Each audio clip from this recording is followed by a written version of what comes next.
Aujourd'hui, la majorité des gens ne recherchent pas quelqu'un. Ils recherchent juste une émotion. Mais le problème, c'est que les émotions sont toutes égoïstes. Ce que je veux dire par là, et écoute-moi bien.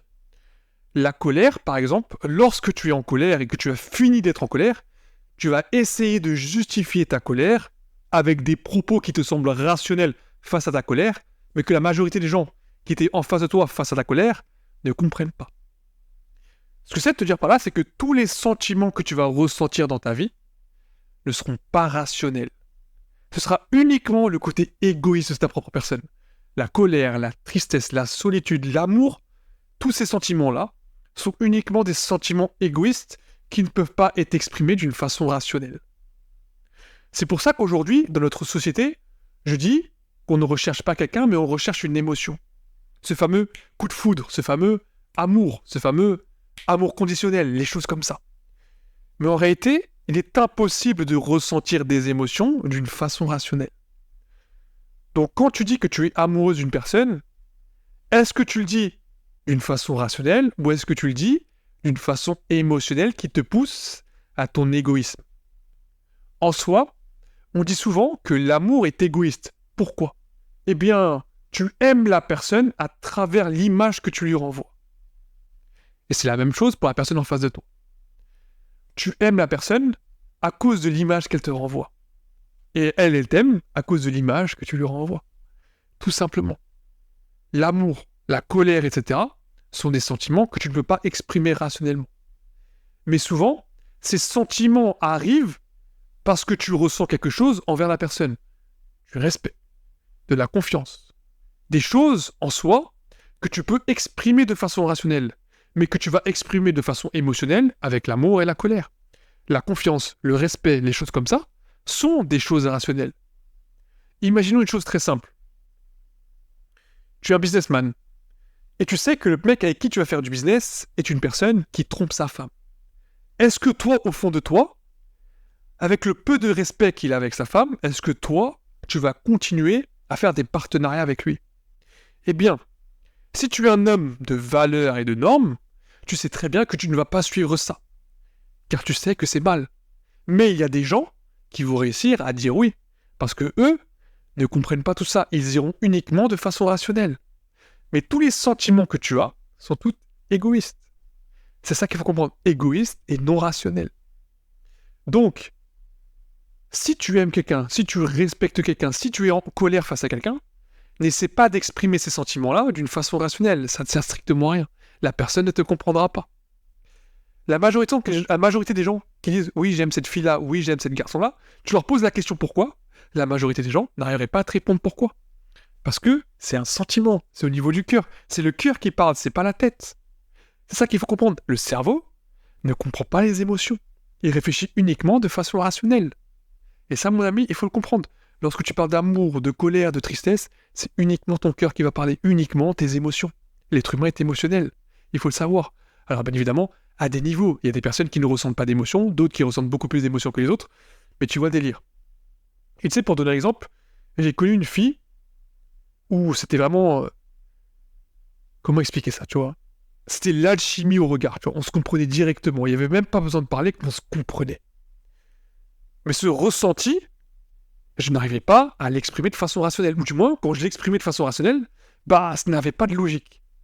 C'était comme si, je te disais, il y avait, je sais pas, un éclair, quelque chose, tu vois? Un regard, c'était direct, un sourire, on se comprenait, sans se parler. Et souvent, en religion, on parle de lien d'âme, tu vois, les liens d'âme, etc. C'est quand tu as une connexion avec une personne qui est vraiment énorme.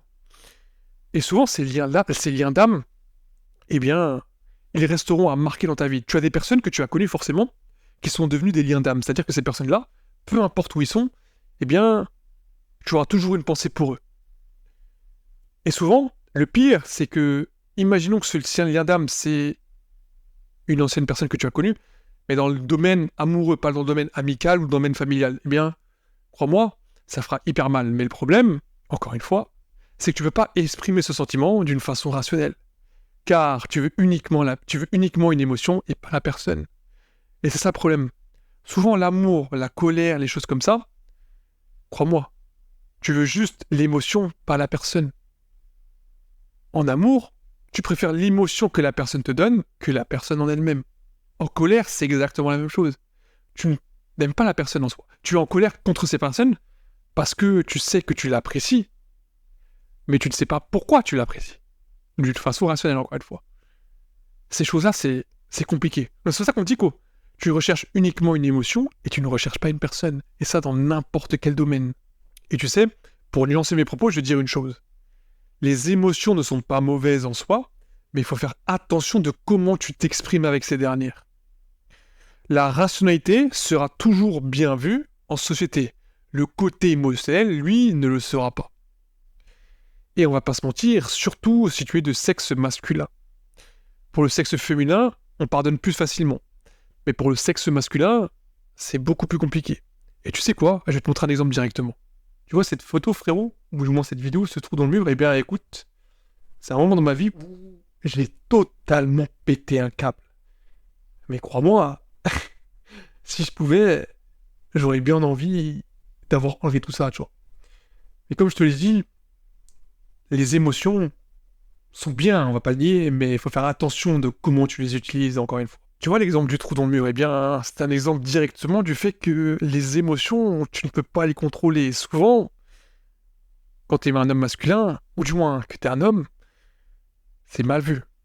Et je peux te dire que ce moment-là, ou ce trou dans le mur, ça a marqué un côté émotionnel chez moi. C'est pour ça qu'aujourd'hui, je fais énormément attention à ne pas montrer mon côté émotionnel, ou du moins, à faire attention à montrer mon côté émotionnel. Encore une fois, ce n'est pas mauvais d'avoir un côté émotionnel, comprends-le. Mais en société, ceux qui utilisent le contraire ont totalement faux. Tu lis n'importe quel livre en psychologie pour comprendre la psychologie humaine, tu verras que le côté émotionnel chez l'homme ne doit pas être présent.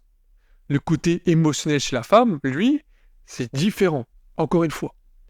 C'est pour ça que je te dis que si tu es un homme et que tu me regardes cette vidéo, fais attention à qui tu montres ton côté émotionnel. Et ça peut être la même chose pour une femme. Tu ne montres pas tout ce que tu veux à n'importe qui. Et surtout le côté émotionnel. Le côté émotionnel, c'est un peu ton jardin secret. C'est pour ça qu'il faut faire attention. Si tu recherches vraiment une personne, ne recherche pas l'émotion qu'il va te procurer. Recherche la personne pour ce qu'elle a à t'offrir. Que ce soit de la sécurité ou peu importe. Mais dans tous les cas, ce que tu recherches chez quelqu'un, c'est pas vraiment une personne. C'est une émotion. Donc quand on dit la phrase « tu ne recherches pas quelqu'un mais plutôt une émotion », eh bien, dans la vérité des choses, en analyse, en antithèse et en thèse, c'est la vérité.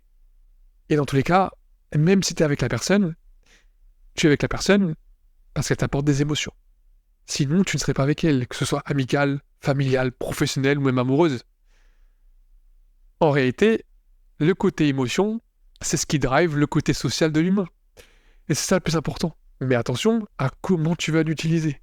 Merci à tous d'avoir regardé cette vidéo jusqu'à sa fin. Prenez soin de vous. Marche avec confiance, marche avec vérité. C'était Mickaël. On se retrouve pour la prochaine vidéo.